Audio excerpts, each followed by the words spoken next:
बच्चों, कक्षा 11 के पहले पाठ में आपको दिया हुआ है द लिविंग बॉडी या जीव जगत। पिछले लेक्चर में हमने जो बताया आपको जीव क्या है, जीवन क्या है, इसके बारे में आप अच्छी तरह से जानें। सजीवों के लक्षण क्या हैं, विभिन्न प्रकार के जो लक्षण में उपापचयी लक्षण जो पाए जाते हैं, इसके बारे में आप बखूबी से जानें। इसके बाद जीव जगत में विविधता के बारे में आपको बताया गया। वर्गीकरण की आवश्यकता क्यों है, वर्गीकरण की आवश्यकता क्यों पड़ी, ताकि जीवों के बारे में हमको जानकारी प्राप्त हो जाए।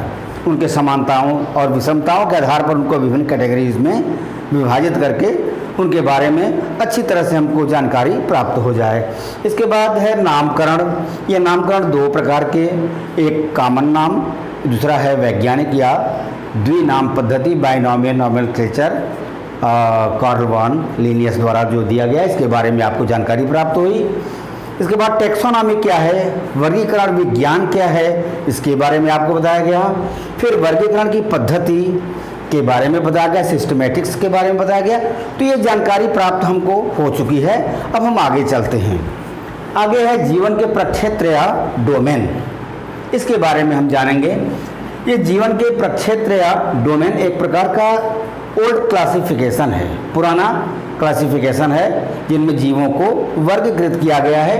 किसके द्वारा? इलिनॉइस विश्वविद्यालय के एक प्रोफेसर हैं कार्ल वायस, इनके द्वारा डोमेन प्रोसेस दिया गया या प्रक्षेत्र के द्वारा जीवों को विभाजित किया गया।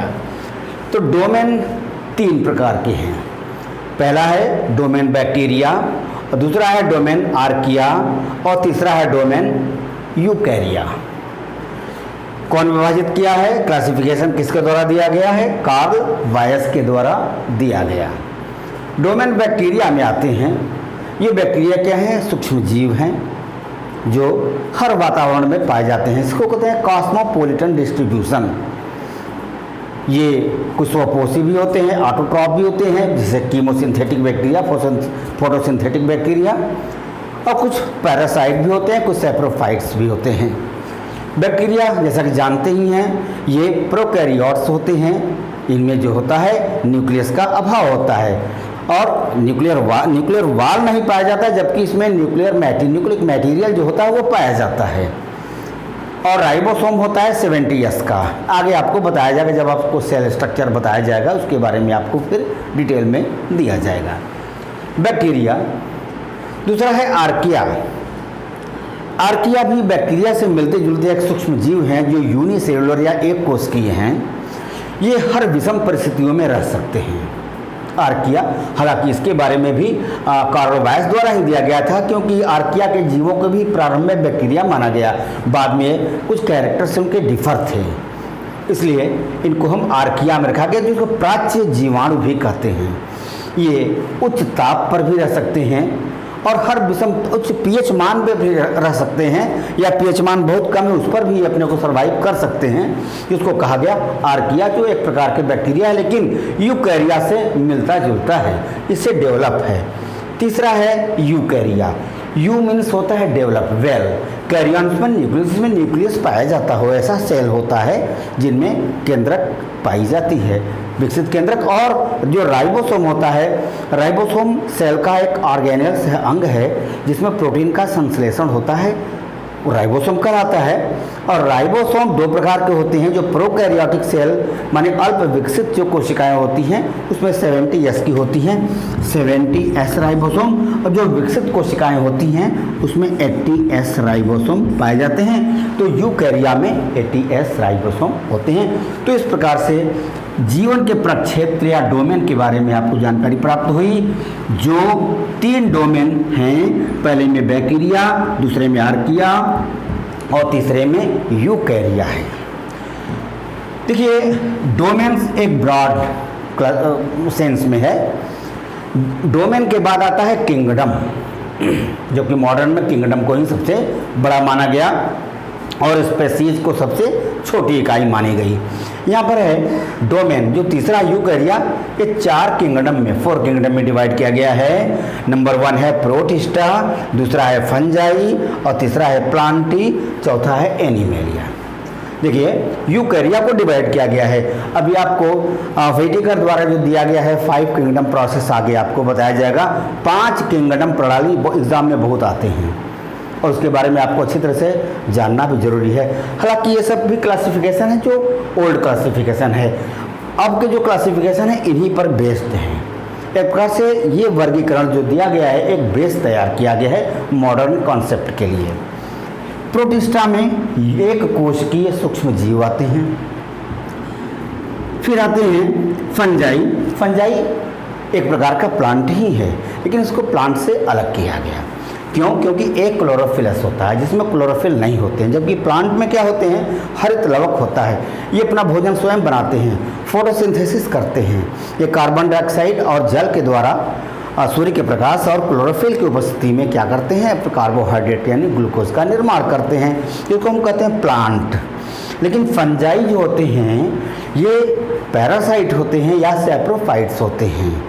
ये स्वपोषी यानी ऑटोट्रॉफ नहीं होते हैं क्योंकि इसमें क्लोरोफिल नहीं पाया जाता है, अपना भोजन ये नहीं बना सकते, इसलिए किसी दूसरे जीवों पर निर्भर रहना पड़ता है। चौथे नंबर पर है एनिमेलिया। एनिमेलिया में वे जीव आते हैं जिनमें सेल वॉल का अभाव होता है, उसकी जगह पर क्या पाया जाता है, यूनिट मेम्ब्रेन या प्लाज्मा मेम्ब्रेन पाई जाती है। और ये क्या होते हैं, परपोषी होते हैं, हेटेरोट्रॉफ होते हैं, वो एनिमेलिया के अंतर्गत रखे गए हैं। इस प्रकार से जीव जगत के अगले जो चरण में हम लोग अध्ययन किए डोमेन क्या है, डोमेन के बारे में आगे हम नेक्स्ट में आते हैं प्रजाति संकल्पना क्या है, कॉन्सेप्ट ऑफ स्पेसीज। देखिए वर्गीकरण की जो सबसे छोटी इकाई है वो क्या कहलाता है, स्पेसीज कहलाता है। स्पेसीज है क्या, स्पेसीज या प्रजाति संकल्पना किसके द्वारा दिया गया, जॉन रे के द्वारा दिया गया है। जैसे डोमेन की परिकल्पना किसके द्वारा, कार्ल वायस के द्वारा, वैसे प्रजाति संकल्पना जॉन रे के द्वारा दिया गया है। कॉम्पिटिटिव क्वेश्चन है, ऑब्जेक्टिव क्वेश्चन में आते भी हैं। अब जाति यानी प्रजाति और ये स्पेसीज है क्या, जो जातियां आपस में प्रजनन के द्वारा अपने समान संतान उत्पन्न कर सकते हैं वे जाति कहलाते हैं, जिनमें परस्पर प्रजनन हो सकता है। इसमें कुछ एक्सेप्शन भी हैं।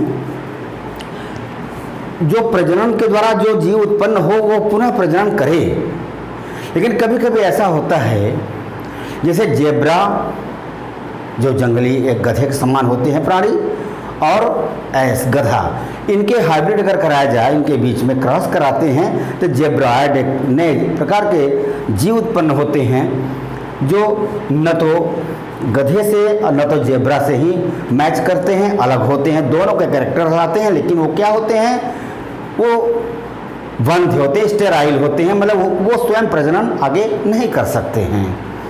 इसी प्रकार से मधुमक्खी में ड्रोन्स होते हैं, वो भी होते हैं, और इसी प्रकार से खच्चर होते हैं जो घोड़े और गधे के क्रॉस से उत्पन्न होते हैं। तो यहाँ पर प्रजाति की सही संकल्पना क्या है, वे जातियाँ जो परस्पर जन्म के द्वारा एक ऐसे संतान उत्पन्न करें जो स्वयं पुनः जन्म के योग्य हो, उसे क्या कहते हैं हम, प्रजाति यानी जाति संकल्पना के नाम से हम जानते हैं। ठीक है, तो आपको समझ में आ गया ये स्पेसीज या जाति है क्या। अब हमको पढ़ना है वर्ग की संवर्ग या टेक्सोनॉमिक कैटेगरीज एंड हायरार्ची, उनके पदानुक्रम क्या हैं, इनके बारे में देखें हम।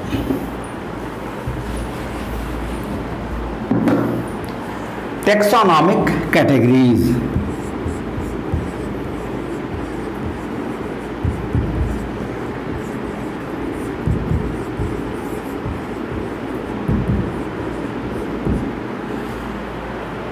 टेक्सोनॉमिक कैटेगरीज क्या है, जीवों को उनके लक्षणों के आधार पर एक विशेष क्रम में व्यवस्थित किया जाता है, जिन्हें हम उस ग्रुप में रखते हैं, समूह में रखते हैं। तो वर्गीकरण की सबसे छोटी जो इकाई होती है वो क्या कहलाती है, स्पेसीज।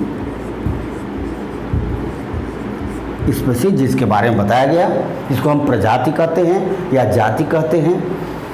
और इस स्पेसीज से जो बड़ा है वो क्या होता है? जीनस होता है। वंश और जाति, जैसे हर जीवों के नाम में दो नाम होते हैं। पहला नाम होता है जीनस का और दूसरा होता है स्पीशीज का। जैसे मनुष्य का होमो जीनस हो गया, सेपियंस स्पीशीज हो गया। अब तो सेपियंस ट्राइनोमियल नोमेनक्लेचर में रखा गया है, त्रिनाम पद्धति। तो होमो सेपियंस या होमो सेपियंस ये क्या है? जीनस। जैसे आम का मैंगीफेरा इंडिका, तो मैंगीफेरा क्या है? जीनस। इंडिका क्या हो गया? स्पीशीज हो गया। तो इस प्रकार से स्पीशीज से बड़ा क्या हो गया? जीनस हो गया। माने जीनस के बाद स्पीशीज का नंबर आता है और इसके बाद जीनस के बाद आता है फैमिली। फैमिली कुल जिसको कहते हैं किस कुल का है। और फैमिली के बाद आता है ऑर्डर।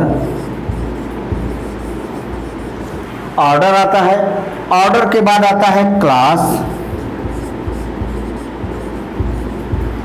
क्लास वर्ग।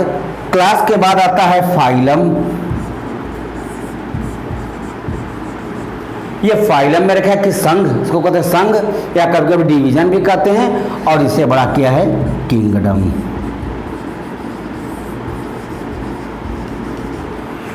तो जीव जगत किंगडम ये सबसे बड़ी इकाई है और स्पीशीज सबसे छोटी। तो किंगडम क्या है, फाइलम क्या है, क्लास क्या है, ऑर्डर क्या है, फैमिली क्या है, जीनस और लास्ट में स्पीशीज, ये सबसे नीचे आता है। जब हम वर्गीकरण करते हैं सिस्टमैटिक्स में, जब उसको किसी भी जीवों का वर्गीकृत किया जाता है तो सबसे ऊपर है किंगडम। और किंगडम मॉडर्न क्लासिफिकेशन में दो हैं, या तो प्लांटी या एनिमेलिया। तो किंगडम एनिमेलिया या किंगडम प्लांटी। इसके बाद आता है फाइलम, कभी कभी डिवीजन भी बीच में आता है। तो फाइलम क्या है? कॉर्डेट है कि नॉन कॉर्डेट है। उसके बाद आता है क्लास, वर्टिब्रेट है। फिर ऑर्डर आएगा, फिर फैमिली आएगा, जीनस और स्पीशीज। इस प्रक्रिया द्वारा जब हम क्लासिफिकेशन करते हैं इसको कहते हैं हम वर्ग की संवर्ग और उनका पदानुक्रम, टेक्सोनॉमिक कैटेगरीज एंड हायरार्की।